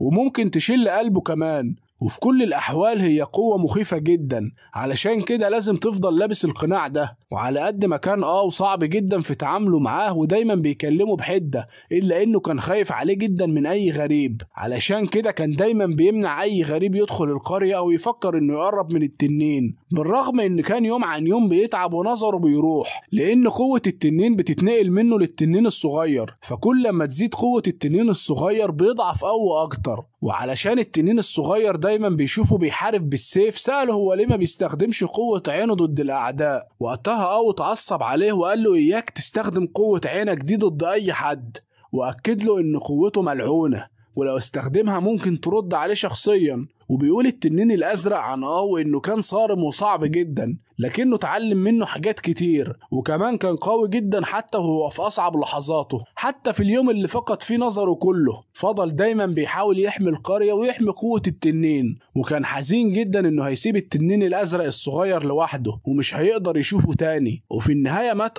بكل هدوء جنب التنين الصغير، وساب له الجرس علشان يفضل فاكره بيه دايما، وافتكر لما قال له أنا صحيح مش شايفك لكني دايما هبقى عارف مكانك. يمر الوقت ويتفاجئ التنين الصغير لما يشوف مجموعة جنود داخلين على القرية وجايين يدوروا عليه، والأول مرة يخالف كلام ويستخدم قوته ويقضي عليهم كلهم. بعدها وقع على الأرض من التعب، ودي كانت أول مرة يستخدم فيها قوة التنين الأزرق. بعدها نشوف التنين وكان واضح عليه إنه تعبان جدا لأنه شاف يونا، وحصل له نفس اللي حصل لكيجا، بدأ الدم يتحرك في جسمه بقوة شديدة، وسمع صوت التنين الأزرق وهو بيقول له إنه يحمي الملك هيريو بكل قوته طول عمره وما يخونهوش أبدا. وتأكد إن كيجا هو التنين الأبيض، لكنه فضل مصمم إنه ما يعرفش حد بالقوة اللي عنده ويفضل حابسها جواه طول عمره. على الجانب الآخر كان كيجا بيتكلم معاهم وبيأكد لهم إن الشخص ده هو التنين الأزرق، لكنه مستغرب هو ليه عامل كده هو وأهل القبيلة دي، لأنهم على عكس قبيلة التنين الأبيض شايفين إن القوة دي لعنة وكارهينها ومش حابين وجوده. فيونا قالت لهم إن هو أنقذها وإنها حست بشعور غريب لما مسكت إيده، وعرفتهم إنها هتدور عليه تاني ولازم تتكلم معاه. وفعلا قررت تروح هي ويون وكيجا، وهيفضل هاك علشان يأمن لهم المدخل من أهل القبيلة. وقبل ما تمشي هاك قال لها المرة دي لو ما رجعتيش كويسة هفضل لازق فيكي طول عمرك وبأكتر شكل مزعج في العالم. فيونا قالت له ما تقلقش هحاول أبقى كويسة علشان أبعد عنك. وفعلا انطلقت يونا مع يون وكيجا ووصلوا للباب السري، لكن كيجا طلب منهم يدخلوا وهو هيفضل هنا لأنه حاسس بناس بتراقبهم. وفعلا دخل يون معاها وتفاجئ كيجا بشوية عايزين يقبضوا عليهم. وقتها كانت يونا قدرت توصل للتنين الأزرق وحاولت تتكلم معاه، لكنه كان واضح إنه مش مرحب بيهم وهيحاربهم.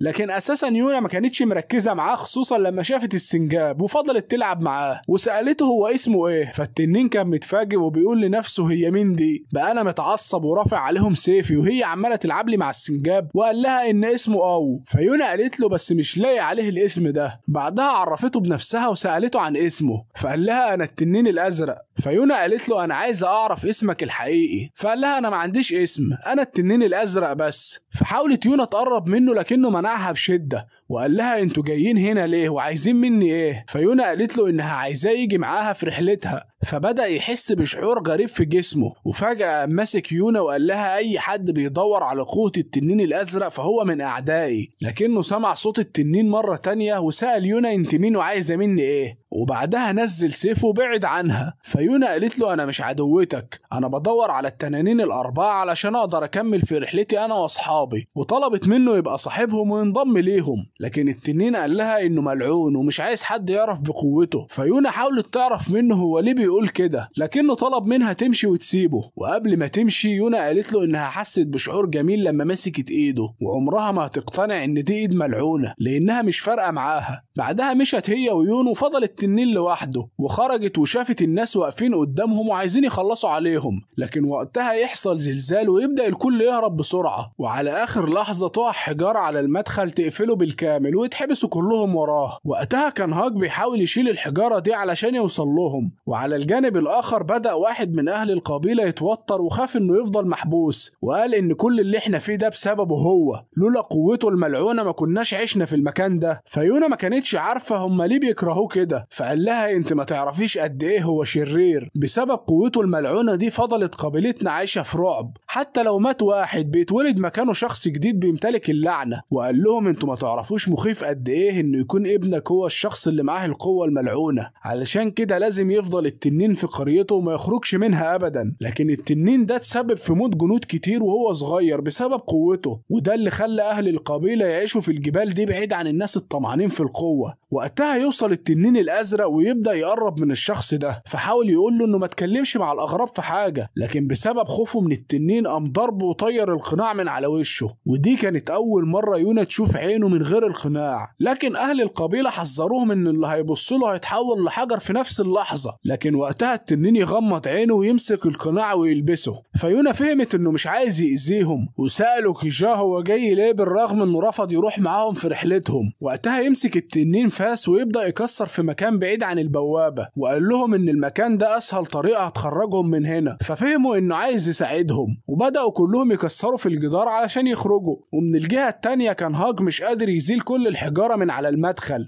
وما كانش عارف يعمل ايه. فقال لأهل القبيلة اكيد في منكم عارف مكان احسن يقدر يوصلنا ليهم، ولازم تقولوا لي عليه علشان تقدروا تنقذوا اهلكم المحبوسين جوه. وفعلا وافقوا انهم يساعدوه. في الوقت ده يونا تحس انها تعبانة، فقرر التنين الازرق انه ياخدها للمكان اللي هو بيعيش فيه علشان ترتاح. لكنها فضلت حزينة عليه، خصوصا وهي شايفاه وحيد ومكروه وسط اهل قبيلته، والكل شايفينه لعنة عليهم. وقالت له انها عايزة تساعده، وعرفته انها عاشت طول عمرها في قصر وعمرها ما حست بخطر. لكن فجأة كل ده راح منها، وعرفت انها لازم تعيش وتكمل حياتها الجديدة ايا كان اللي هيحصل لها. علشان كده طلبت منه يخرج من المكان ده ويطلع في النور. وفعلا اقتنع التنين ان كلام يونا صح، وانه مش هيفضل طول عمره عايش هنا. بعدها رجعوا يكسروا في الجدار تاني لحد ما اتفاجئوا بهاك وصل لهم وقدر يكسر الحجارة وينقذهم. وخرجوا كلهم ومعاهم التنين الازرق. وراحت له يونا وطلبت منه تاني انه ينضم لهم في رحلتهم، وقالت له حتى لو صحيح انك بتحاول اي حد تشوفه الحجر، فكفايه ان او بيحبك وهو الوحيد اللي عارف انك مش شخص ملعون. وفعلا صدق التنين كلام يونا ووثق انه لازم يروح معاها لانها الشخص اللي هيغير حياته. وقبل ما يمشي وقعت منه الاجراس على الارض. والمقصود هنا انه خلاص قابل الناس اللي هيكونوا معاه في حياته من بعد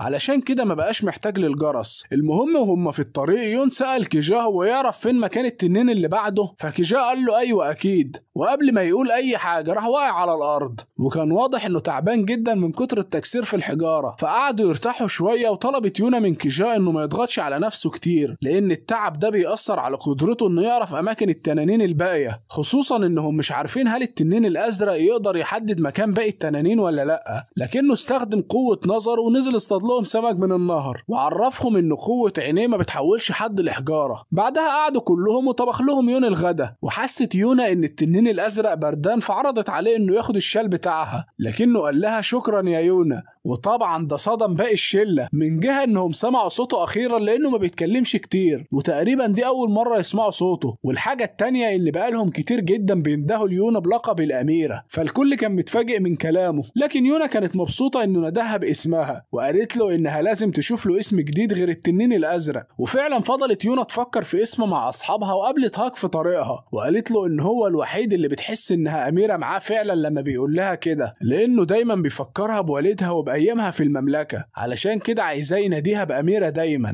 في الوقت ده كان التنين الازرق بيجمع في شويه اعشاب زي اللي شافهم عند يون، وشافته يونا وهو واقف قدام القمر في منظر جميل جدا، علشان كده قررت تسميه شينها، وقالت له ان معناها ضوء القمر، واختارت له الاسم ده لانه كان اشبه بضوء القمر اللي انقذها في المتاهه. وكان واضح ان الاسم عجبه جدا. ومع طلوع النهار قام كيجا وقال لهم انه حاسس بالتنين الاخضر قريب منهم، وبالفعل جهزوا نفسهم وانطلقوا بسرعه علشان يدوروا عليه. وقدر يون يحدد المنطقه اللي ممكن يكون فيها على الخريطه، وعرفهم ان ممكن يكون قريب من المملكه والمدن اللي حواليها. فبدأ شين هاي يستخدم قوته بانه يشوف لمسافات بعيده جدا علشان يقدر يحدد مكان التنين الاخضر. وهم في الطريق قابلوا قريه فقيره واهلها مصابين بالامراض بسبب ان المملكه مش مهتمه بيهم. واتفاجئت يونا لما عرفت انهم ما كانوش حابين والدها الملك، لانهم كانوا شايفينه ملك ضعيف وبيتأثر بالضغط، علشان كده كان مهتم بالطبقة العليا وناس الطبقة الفقيرة، وكانوا بيتأملوا ان الملك الجديد يكون كويس. طبعا يونا كانت حاسة بالذنب على اهل القرية دي، وقالت لاصحابها لاصحابها انها عايزه تقعد لوحدها، لكن شينها بعت وراها علشان يطمن عليها، وكانوا عارفين انها حزينه على والدها. على الجانب الاخر وتحديدا في قبيله الارض بنشوف سوون وهو بيزور قائد قبيله الارض اللي اسمه جون تي، وسبب الزياره ان سوون عايز يعمل احتفال مع قبيله الارض، لكن فضل القائد جون تي متضايق من سوون ومش مقتنع انه ينفع يكون ملك، وحذره انه لو بدأ يحس بضعف في المملكة هو هيكون اول واحد يتمرد عليه، لكن فضل سوون يبين له انه ملك مسالم خصوصا بملامحه اللي شبه الاطفال. وبالفعل يعمل سوون حفلة في قبيلة الارض ويقرر انهم يلعبوا لعبة عبارة عن فرق بتلعب بعضها، واللي يقدر يكسر الاطباق اللي على دماغ الفريق التاني هو اللي يكسب. بالفعل تبدأ اللعبة ويكون هم جون تي الوحيد انه يختبر قوة سوون وهل هو بيقدر يقاتل فعلا ولا لا، وبالفعل يبدأوا يتقاتلوا هما الاتنين بشكل قوي جدا لحد ما بالصدفة سوون يتزحلق ويقع على الارض. وبالرغم من انها لعبة الا ان جون تي عرف ان سوون بيمتلك قوة، لكنه بيبين عكس كده تماما ودايما بيظهر بملامحه البريئة. اما من ناحية سوون فهو ما كانش جاي كل المسافة دي علشان يلعب، لكنه كان بيختبر حماس قبيلة الارض والقائد بتاعها، لانه مقتنع ان لو قامت حرب في اي وقت جنود قبيلة الارض هم اللي هيكونوا في افضل حالاتهم. وده اللي جون تي لاحظه وبدأ يحس ان سوون مش شخص سهل لكنه ماكر وبيفكر في حاجات مهمة. على الجانب الاخر كانت يونا واصحابها وصلوا للمينا بعد ايام من المشي، وكانوا مقتنعين انهم قريبين جدا من التنين الاخضر، فهاك قال لهم انه جه زمان للمكان ده مع جده موندوك علشان كده هو اللي هيروح ويدور على التنين الاخضر. وحاولت يونا تروح معاه لكنه قال لها ترتاح شويه من الرحله وهو هيحاول ما يلفتش الانظار ليه. وبالفعل ينزل هاك للمدينه لكنه يلاحظ ان الناس مش سعيده في العيشه هنا، وعرف السبب لما شاف 2 ضباط بيضايقوا بنت لوحدها، وهاك عارف انه لو اتدخل في الموضوع هيتسبب في مشاكل كبيره. وفجاه واحد من الضباط يلاقي هاك وشخص تاني مديله ضربة طيرته بعيد،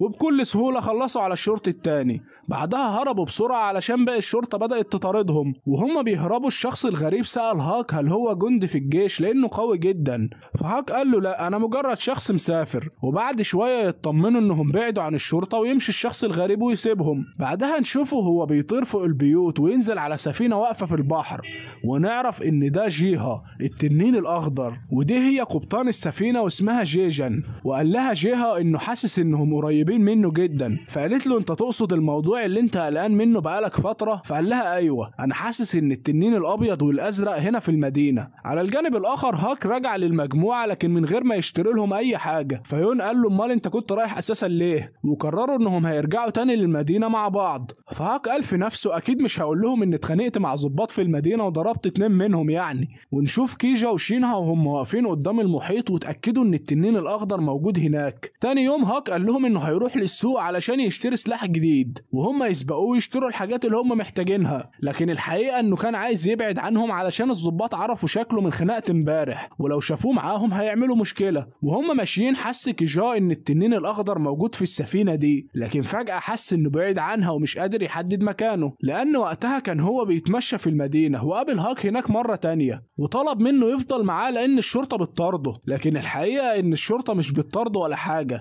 لكنه كان عايز هاك علشان يروحوا يقعدوا في حانة. فهاك قال له أنا ما عنديش وقت للكلام ده، لكن التنين قال له ما تقلقش ده أحسن مكان ممكن تستخبى فيه. فهاك قال له أنا حاسس إن في حاجة غلط في المدينة دي، في الأول هتحسها مدينة طبيعية لكن لو ركزت أكتر هتحس إن الناس هنا فاقدين الأمل بشكل غريب. فالتنين قال له ده بسبب شخص اسمه كوموجي المسؤول عن المدينة، الناس كلها بتخاف منه ومن الشرطة اللي شغالة لحسابه، ودايما أهل المدينة عندهم تخوف إن حريتهم في إيده هو. فهاك قال له أنا فاهم قصدك لأني كنت شغال حارس شخصي. في الوقت ده توصل يونا وتشوفه وهو قاعد في الحانة، فحاول يقول لها إن التنين هو اللي جابه للمكان ده لكن يبص جنبه فيلاقيه اختفى وحس ان شكله بقى وحش قدامهم. بعدها بنشوف جيها وهو راجع للسفينة وبيقول ان لازم يبعد عن اي مكان التنين الابيض موجود فيه لانه رافض فكرة انه مكلف بحماية شخص معين طول عمره، وقال ان عمره ما هيسلم حريته لحد حتى لو كان الملك هيريو نفسه. بعدها هاك يقابل البنت اللي كان انقذها امبارح ويعرف باقي الشلة باللي هو عمله امبارح مع الشرطة، وقالت لهم البنت ان الضباط متعودين يكسروا المحلات ويعتدوا على اهل المدينة. فهاك قال لها اكيد كل ده بسبب حماية كوموجي ليهم. فالبنت قالت له ايوه لان كوموجي مديهم قوة وصلاحية انهم يعملوا اي حاجة في اي وقت. فيون سألها عن القراصنة الموجودين في البحر فهاك قال له قراصنة ايه؟ فقال له احنا ماشيين النهارده شفنا سفينة منهم. فالبنت قالت له هم عمرهم ما اذوا حد من سكان المدينة، كل اللي بيعملوه انهم بيهاجموا سفن كوموجي. وفعلا نشوف جيها وهو بيهاجم سفينة من بتوع كوموجي كان عليها مخدرات بمساعدة القراصنة اللي معاه، بعدها حرقها بالمخدرات اللي عليها. وقال جيها انه قلقان انهم يعرفوا مكانه بعد كل السنين دي. فالقبطان قالت له المهم دلوقتي اننا عايزين مقاتلين محترفين اكتر بدل الهواه اللي معانا دول، وكلفته انه يدور على مقاتلين جداد. فجيها قال لها انه قابل واحد امبارح في المدينة هو انسب شخص لينا، فطلبت منه يجيبه فورا. وطبعا الشخص اللي هو يقصده هو هاك، وقال بما انه كان حارس شخصي فاكيد هيوافق انه ينضم لينا. وفعلا انطلق تاني يوم علشان يدور على هاك في المدينة. وقتها كان هاك ماشي مع باقي المجموعة في المدينة، واتفاجئوا بواحد من الشرطة وهو بيضرب ناس في بيتهم. فيونا كانت متضايقة وحاولت تمنعه، لكن كيجا قال لها خليكي وانا هتصرف معاه. وكمان هاك كان عايز يروح هو كمان، لكن يون منعهم وقال لهم ما ينفعش اللي انتوا هتعملوه ده. الناس كلها بتقول ان الشرطة متضايقة جدا بسبب اللي حصل لسفينة كوموجي، علشان كده مفيش حد قادر يوقفهم عن اللي هم بيعملوه. لكن بالرغم من كده كانت يونا زعلانة جدا على العيلة دي وعلى اللي حصل لها. بعدها هاك قال لهم انه هيمشي علشان شاف صورته ضمن المطلوبين، وشوية وقابل جيها في طريقه، وكان مستغرب من طريقة جيها وما كانش فاهم هو عايز ايه منه، وقرر انه هيمشي ويسيبه. لكن برضه جيها كان مصمم وقال انا هحاول معاه بعدين. لكن فجأة يقع وينزل على الارض ويلاقي كيجا واقف في وشه. وعلى الجانب الاخر تشوف يونا للاسف ولد من العيلة اللي اعتدت عليها الشرطة كان واقع على الارض ميت. فيونا زعلت لانها ما قدرتش تساعدهم وسابت الشرطة تعمل فيهم كده، وقالت انها لازم تعمل حاجة وتنقذ اهل المدينة من اللي هم فيه. على الجانب الاخر كان كيجا وجيها بيتكلموا مع بعض. فجيها قال له انا كنت بحاول اهرب منك بقالي مدة علشان ما قابلكاش، لكننا اتقابلنا في النهاية. فكيجا قال له انه لازم يجي معاه علشان يقابل الملكة اللي المفروض يحميها. لكن جيها قال له انا مش هسيب حياتي هنا واروح مع شخص غريب بيطلب مني ان احميه. فكيجا قال له بس دي مهمتنا اللي اتولدنا علشانها. فجيها قال له انت شكلك مش فاهم حاجة، المهمة اللي انت بتقول عليها دي مش حاجة المفروض تكون فرحان بيها، دي مأساة علينا. فكيجا اتفاجئ من كلامه وبدأ يفكر فيه. بعدها جيها سابه ومشي علشان يدور على هاك،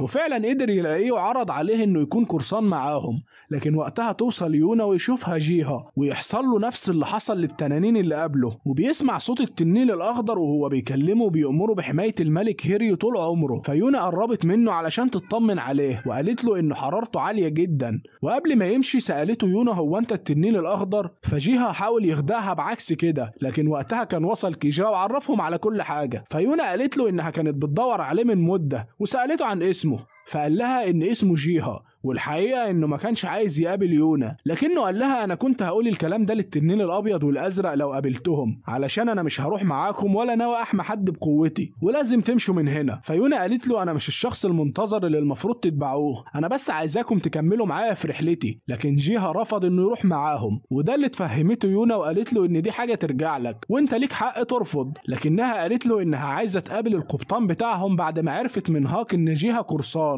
فجيها سألها عن السبب، فيونا قالت له علشان انتم بتحاربوا كوموجي وعصابته، والنهارده انا شفت طفل مقتول على ايد شرطة كوموجي، ومش هسكت الا لما رجع حقه وحق كل اللي اتظلموا في المدينة. فجيها وافق على طلبها وقال لهم يجوا بكره كلهم للسفينة، وفعلا اتفقوا كلهم مع بعض، ومع طلوع النهار راحوا كلهم للسفينة، وهناك قابلوا القبطان واتكلموا معاها في الموضوع. فالقبطان قالت لهم انها مش هتسمح لحد ينضم ليهم الا لما تكون واثقة فيه. فهاك قال لها بس انت محتاجة مقاتلين على السفينة، وعلشان يقنعوها قاموا لوحدهم بالقراصنة اللي على السفينة كلها، وفعلا وافقت عليهم، لكنها كانت عايزة تعرف هتستفيد ايه من يونا ويون. فيون قال لها انا مش بقاتل، لكني بعرف اعمل اي حاجة ممكن يحتاجوها، من طبخ لخياطة لصيد وعلاج للجروح. فشافت انه مفيد ووافقت عليه، وسألت يونا على اللي هي بتقدر تعمله. فيونا فكرت في اللي هي تقدر تعمله، لكنها ما قدرتش تقول لها حاجة، فقالت لها انهم مش هيحتاجوا حد ملهوش قيمة معاهم في الرحلة، علشان كده لازم تمشي. لكن يونا كانت مصممة انها لازم ترجع حق الطفل اللي اتقتل. فالقبطان قالت لها انا هعمل لك اختبار هتثبتي بيه جدارتك، لو نجحت فيها تنضم لطاقم السفينة. لكنها حذرتها ان الاختبار ده هيخليها في خطر كبير، والاختبار ده بانها تجيب شوية من نبات اسمه السينجيسو، وده نبات بيقدر يشفي اي جرح او اي مرض وهيحتاجوه جدا في رحلتهم. لكن المشكلة ان النبات ده مش موجود الا في مكان خطر جدا من الجبل، وتحديدا منحدر صغير من الخلف، ولازم يونا توصل للنبات ده من غير اي مساعدة. وبالفعل توافق يونا على المهمة ويروح جيها يعرفها المكان، وتبدأ يونا تتقدم بهدوء، وكان واضح انها خايفة جدا. وقتها كان جيها واقف ومستغرب من اللي هو شايفه، لانه طول عمره فاكر ان الشخص اللي هيستخدم قوة التنين لصالحه هيكون مغرور او اكيد هيكون عنده قوة كبيرة، لكنه شايف قدامه بنت ضعيفة وخايفة واخر شخص ممكن يفكر فيه كسيد للتنانين، وطلب منها ما تضغطش على نفسها ولو عايزة ترجع دلوقتي ترجع، لانه عارف ان اختبارات القبطان دايما بتبقى مستحيلة. لكن يونا اصرت انها تكمل وبدأت تتقدم تاني، وبالفعل قدرت توصل لمكان النبات، لكن وهي راجعة بدأ الموج يعلى فجأة ووقعها من فوق التلة، لكنها قدرت تمسك في جذع الشجرة قبل ما تقع. فحاول جيها انه يساعدها لكنها رفضت وقالت له انها عايزة تكمل الاختبار بنفسها. لكن بدأت المية تعلى تاني وكان لازم جيها ينقذها، لكنه قال لها ان هي اللي اتقدمت واتغلبت على خوفها وقدرت تجيب النبات، علشان كده هي تستحق انها تفوز في الاختبار، ومساعدته ليها كانت حاجة اضافية. في الوقت ده كان باقي المجموعة جت عند المنحدر علشان كانوا قلقانين عليها، لكنهم شافوها وهي راجعة بسلام ومعها النبات، لكنها قالت للقبطان ان جيها ساعدها وقت ما الموج كان عالي. فالقبطان قالت لها يعني انت بتستسلمي؟ فيونا قالت لها لا، وهروح تاني اجيبه بنفسي من غير اي مساعدة. فالقبطان ضحكت وقالت لها انا عمري ما كنت هسامح جيها لو كان سابك تقعي في البحر، وقال لها انت جريئة فعلا واللي زيك عمره ما هيخون اصحابه ابدا حتى لو في اصعب الظروف. وبكده تنجح يونا في الاختبار وتنضم لطاقم السفينة. وكان واضح ان هاك ارتاح لما شافها لانه كان قلقان عليها، وده اللي لاحظه جيها وقال له واضح انك مهتم بيها جدا. فهاك قال له ده لان مهمتي ان احميها. فجيها قال له بالعكس، انا حاسس انكم قريبين لبعض جدا لكن في مسافة بينكم مش قادرين تتخطوها، والواضح انك مهتم بيها ونفسك تقرب منها. وفعلا فضل هاك يفكر في كلامه ويسأل نفسه هل فعلا عايز يقرب من يونا ومش بس يتعامل معاها لانهم متربيين مع بعض من صغرهم،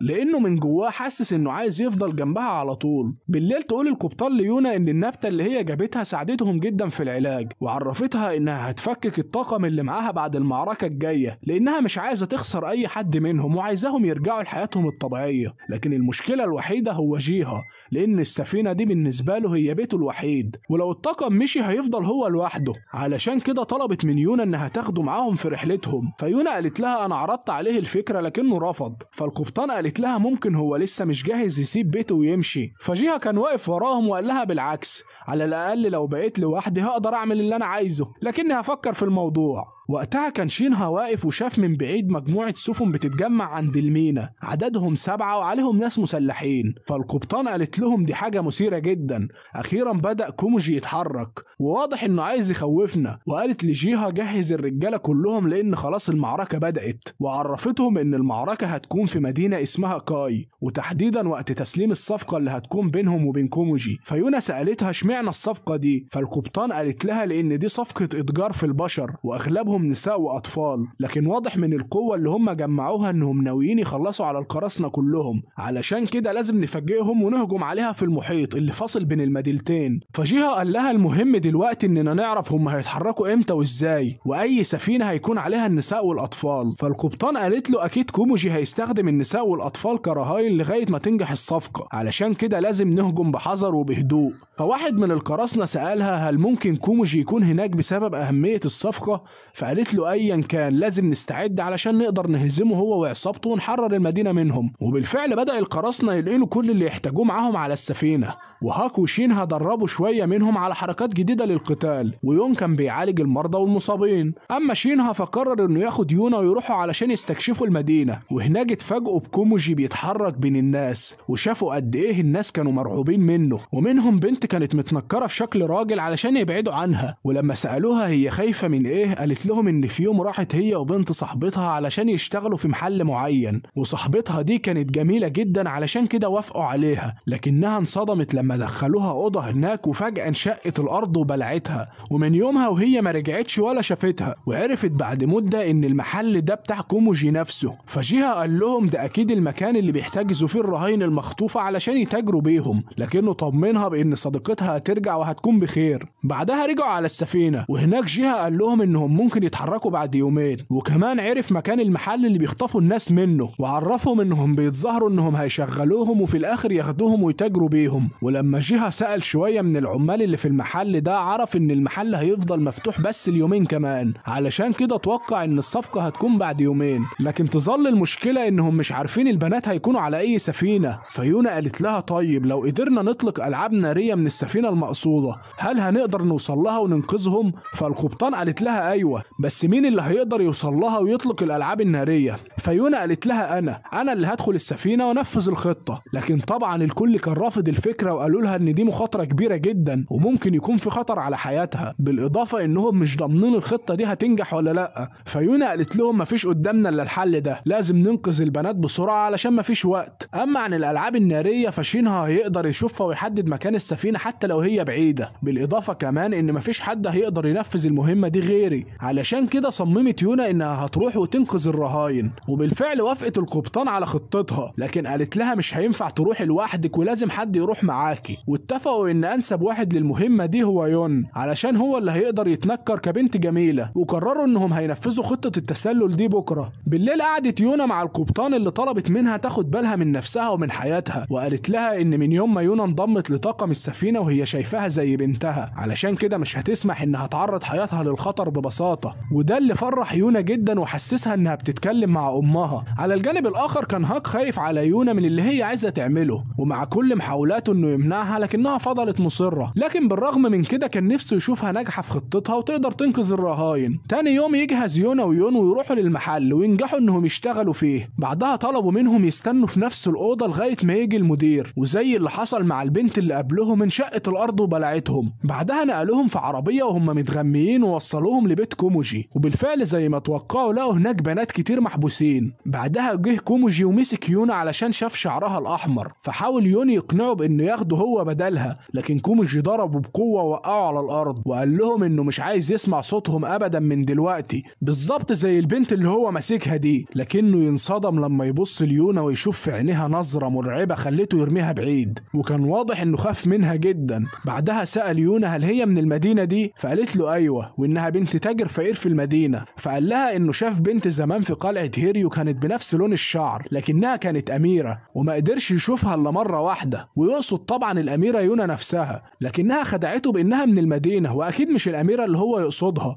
بعدها شافت يونا كل البنات الموجودين وإزاي هم فاقدين الأمل في حياتهم ومش مصدقين إن في حد ممكن ينقذهم، لكن يونا طلبت منهم يتشجعوا ويخلي عندهم أمل إنهم هيرجعوا لحياتهم قريب جدا. بالليل يبدأوا ينقلوهم للسفينة علشان الصفقة المنتظرة. بعدها بدأت السفن تتحرك قدام عيون شينها اللي كان مسؤول عن مراقبتهم، وبدأ الطاقم يتجهزوا للهجوم. وقالت لهم القبطان إن النهاردة هو اليوم اللي كانت مستنياه وهدفنا هي راس كوموجي نفسه. على الجانب الآخر في سفينة كوموجي يبدأ أو يقطع في الحبل اللي يونا وأصحابها مربوطين بيه، وبالفعل يحررهم ويقدروا إنهم يخدروا الحارس. بعدها عرفتهم يونا على خطتها ووعدتهم إنها هترجع وتنقذهم. وقبل ما يمشوا قررت بنت منهم إنها تساعدهم في البعد عن الضباط لأن أهلها كانوا شغالين في السفن وهتقدر توصلهم من طريق مختصر. في الوقت ده يبدأ هاك وزمايله الهجوم على السفن ويبدأوا يخلصوا على كل قراصنة كوموجي. ووقتها كانت يونا بتحاول تهرب هي واللي معاها، لكنهم يقابلوا 2 من الحراس ويهددوهم بقتل البنت اللي معاهم لو اتحركوا. فاضطر يون يكشف عن هويته ويعرفهم انه شاب وشغال مع القراصنة. فسابوا البنت وبدأوا يضربوا فيه، وقبل ما يخلصوا عليه قال لهم انه مفخخ السفينة كلها بالمتفجرات ولو ما وقفهاش دلوقتي السفينة كلها هتنفجر ويموتوا كلهم. والهدف من كده انه عايز يوصل لظهر السفينة علشان يضرب الألعاب النارية. وبالفعل تنجح خطته ويقرروا يطلعوه لظهر السفينة ويرجعوا يونا والبنت لمكانهم، وقالوا له في كل الأحوال انت هتموت سواء لقينا المتفجرات أو لأ. فانصدمت يونا وحاولت تمنعهم، لكن واحد منهم رماها بعيد على شوية صناديق، وبالصدفة تلاقي قدامها قوس وسهام فخدتهم وهربت بسرعة. وجت البنت وضربت الحارس على دماغه ووقعته على الأرض.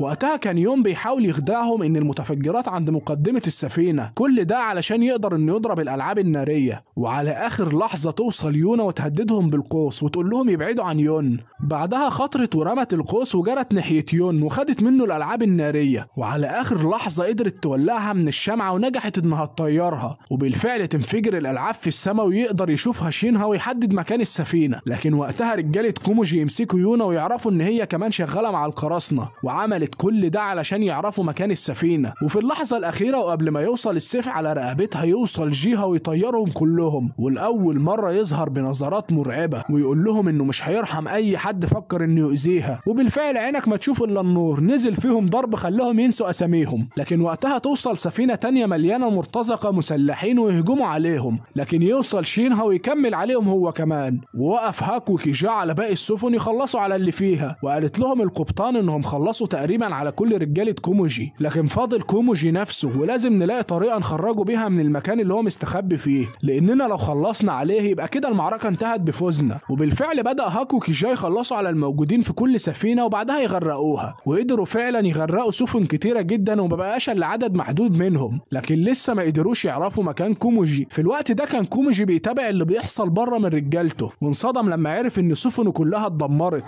وكمان السفينة اللي فيها رهاين سيطر عليها القراصنة. وقال له واحد من رجالته ان في واحدة من الرهاين هي اللي دلت القراصنة على مكان السفينة، فقال اكيد هي البنت اللي شعرها احمر اللي عملت كل ده. بعدها اخد كوس وبدأ يفكر هو هيعمل ايه. في نفس الوقت ده كان وصل جيها وشينها للسفينة اللي هو فيها وخلصوا على كل الموجودين، وينزل جيها يدور عليه لكنه يتفاجئ انه مش موجود، ونعرف ان كوموجي هرب بمركب خلفي وقرر انه يرجع لأراضيه علشان يجمع قوة اكتر ويرجع يخلص عليهم. لكن يقدر شينها يشوفه ويعرف جيها، وبالفعل يطير جيها ويوصل له، لكن كوموجي يمسك قوسه ويضربه بسهم يوقعه في المية، وقبل ما يخلص عليه يحس كوموجي بشعور غريب وينصدم لما يشوف يونا واقفة على السفينة ومصوبة عليه بالقوس، ووسط صمت كل الموجودين تضرب يونا سهمها وتنجح انها تقتل كوموجي، وبكده تكتب بايدها الفصل الاخير للمعركة وتعلن انتصارهم فيها. بعدها يرجعوا للمدينة ويشوفوا فرحة الناس برجوع ولادهم بأمان، وبدأ الاحتفال في المدينة كلها، واخيرا حس الناس انهم احرار وان دي مدينتهم ومفيش حد هيقدر يتحكم فيهم. وكان واضح ان يونا سعيدة جدا باللي هي عملته وحست بفخر انها قدرت تساعد الناس. بعدها قررت انها ترجع تاني للاحتفال بعد ما خدت بالها انها كانت سرحانة وبعدت عنهم، لكن الصدمة وهي راجعة تخبط في شخص معدي، ولما تسمع صوته وترفع عينها وتبصله تتفاجئ ان سوون، وطبعا من صدمتها ما كانتش قادرة تقول له اي حاجة. حتى سوون كان فاكر انها ماتت يوم ما وقعت من على المنحدر، وسألها عن هاك وقال لها انه جاي للمدينة دي علشان يحقق في جرائم كوموجي. لكن وقتها يوصل الحراس بتاع سوون فاضطر انه يخبيها تحت الوشاح بتاعه علشان محدش يشوفها. وشافت يونا السيف اللي مع الصوون وحاولت تسحبه منه،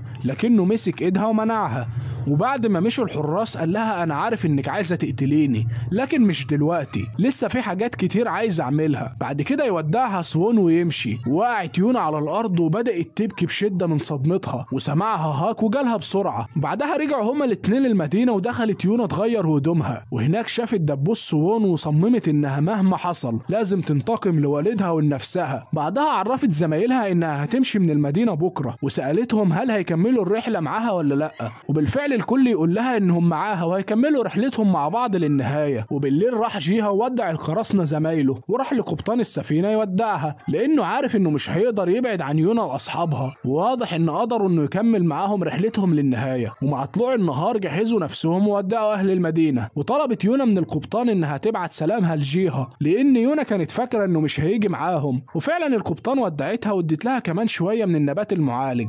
وشوفنا قد ايه كانت يونا متأثرة انها هتسيبهم وتمشي. المهم يكملوا في طريقهم، وتعرف يونا ان جيها كان معاهم من اول الطريق لكنه كان مستخبي، وقرر انه لازم يكمل حياته مع يونا ومع عيلته الجديدة، وخلاص ما عادش ينفع يسيبهم ويبعد عنهم. وبالصدفة الغريبة واللي اخر حاجة كانوا يتوقعوها انهم يقابلوا التنين الاصفر في طريقهم، وعرفنا ان اسمه جينيو. وعلى قد ما كان الكل مش مصدق ان الواد ده هو التنين الاصفر، الا ان باقي التنين اكدوا لهم انه هو، وعلى عكس كل اللي حصل للتنانين التانية اول ما شافوا يونا، واحساسهم بقوة الدم اللي بيتحرك جواهم وشعورهم القوي بان يونا هي الشخص اللي كانوا مستنيينه. صاحبنا الاصفر ده بقى ولا حس باي حاجه ولا اكنه يعرف يونا اساسا، ده حتى لما عرف ان دول التنانين اخواته ولا كان فارق معاه، وده اللي كان هيجننهم، اللي هو الواد ده يا اما غبي يا اما بيستغبى. وحتى لما حاولت يونا تقنعه بانه يجي معاهم في رحلتهم ما استناهاش تكمل كلامها وقال لها انا موافق طبعا يلا بينا. فطبعا كانوا كلهم مستغربين منه، وخصوصا انهم مش شايفين فيه اي ميزه او قوه خارقه، والمفروض ان التنين الاصفر عنده قوه بدنيه كبيره وجسمه مش بيتاثر باي ضرب.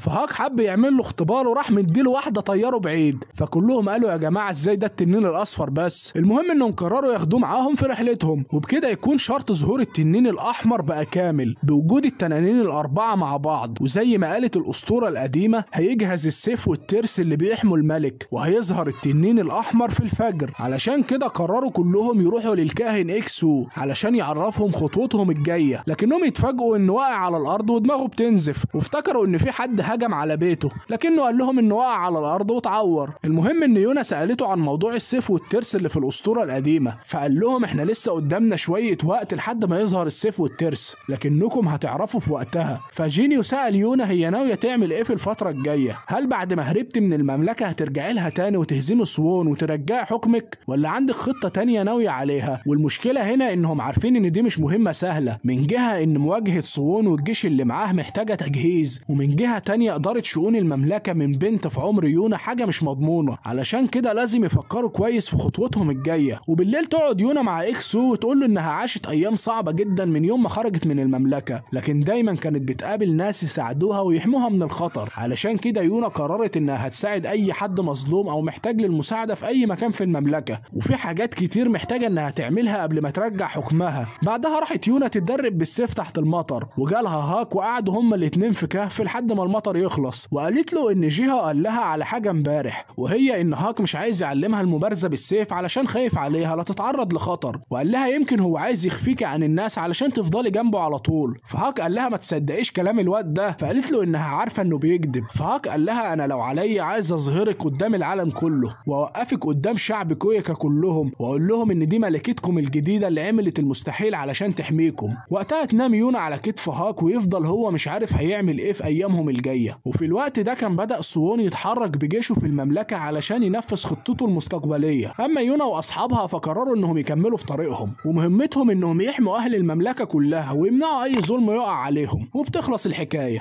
اتمنى فعلا يكون الانمي عجبكم، يا ريت تعملوا لايك للفيديو علشان يوصل لناس اكتر، واشتركوا في القناه علشان توصل لكم كل الفيديوهات الجديده. سلام.